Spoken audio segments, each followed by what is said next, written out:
There is something that happens after the sun goes down. Not dramatically, not all at once, but quietly, the world changes register. The noise of the day pulls back, screens glow a little brighter in the dark, and something in you, something old and unhurried, begins to surface. You might notice it as a loosening, a kind of permission you did not realize you had been waiting for.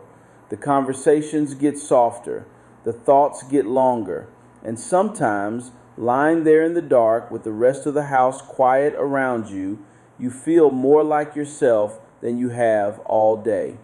That feeling is not random. It is not just tiredness or the absence of distraction. It is something with deep roots, roots that go all the way back to before there were houses, before there were screens, before there were days structured around productivity and obligation. What happens to us after dark is one of the most quietly fascinating things about being human, and understanding it might help you understand something about why you feel the way you feel, especially in those late, still hours. The pattern worth naming here is this. After dark, humans tend to shift, not just physically, but emotionally, socially, cognitively. We become more open, more reflective, more connected to the people we trust. And this is not a modern quirk or a product of boredom. It is something ancient, something that was shaped over hundreds of thousands of years of human life, lived mostly without artificial light. Anthropologists who study present-day hunter-gatherer communities, groups whose lives offer some of our clearest windows into how ancient humans might have lived, have found something striking. Daytime conversation tends to be practical. It is about tasks, food, navigation, problem solving. But nighttime conversation is different. Around the fire, after dark, people talk about other people. They tell stories. They share dreams. They process conflict, repair relationships, pass down values through narrative.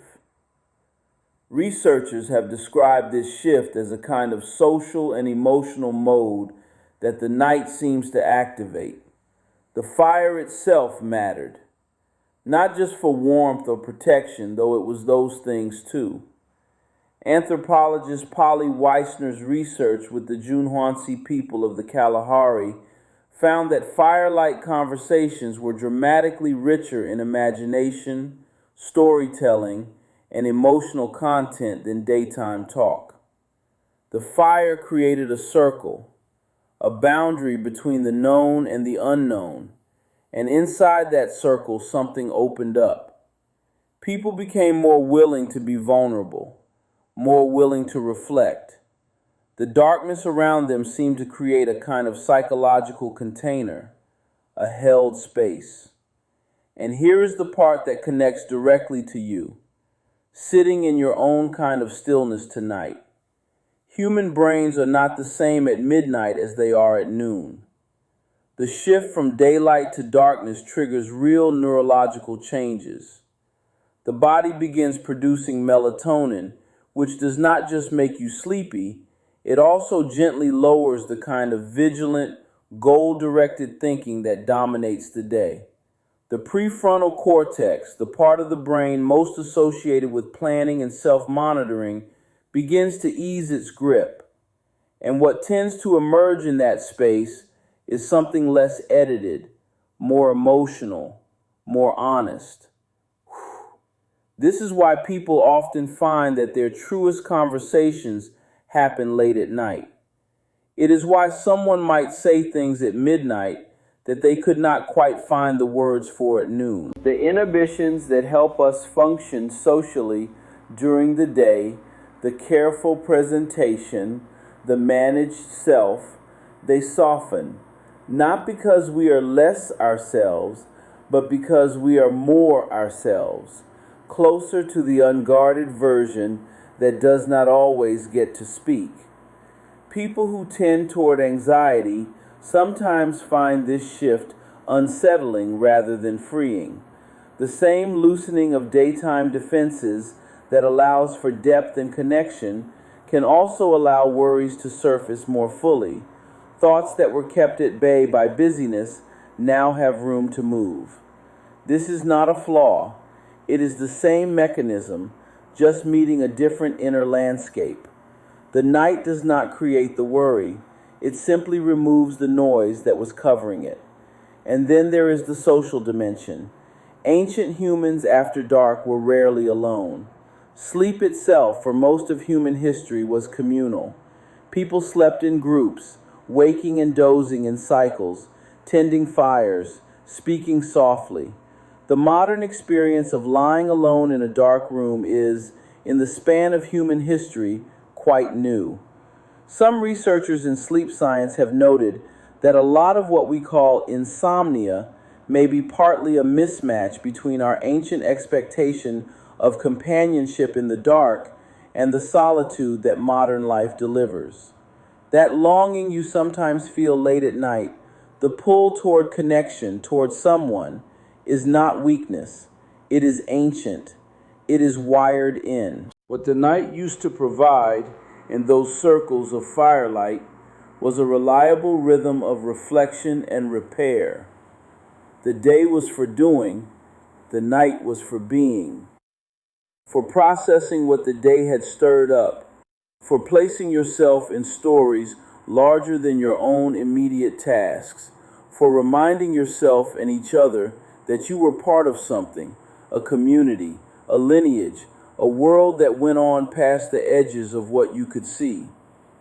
When you find yourself drawn to slow, reflective content late at night, or when a late conversation with someone you trust feels more real than anything that happened during the day, you are not being indulgent. You are doing something your nervous system was built to do. You are being human in one of the most ancient ways available to you. The gentle shift worth considering is simply this. Instead of treating the late night hours as stolen time, or time you should be asleep through, or wasted time, you might hold them a little differently. Not every night, not as a practice you have to maintain, just as a recognition. This part of the day has always been for something. It has always been for the longer thought, the softer voice, the story that makes sense of things. When you feel it calling you toward reflection, toward connection, toward honesty, something in you is remembering, very quietly, what the night is for. There is no single way this should look. For some people, it is a journal. For others, it is a phone call, or a walk, or simply sitting somewhere quiet and letting the thoughts come without chasing them. The form matters less than the permission.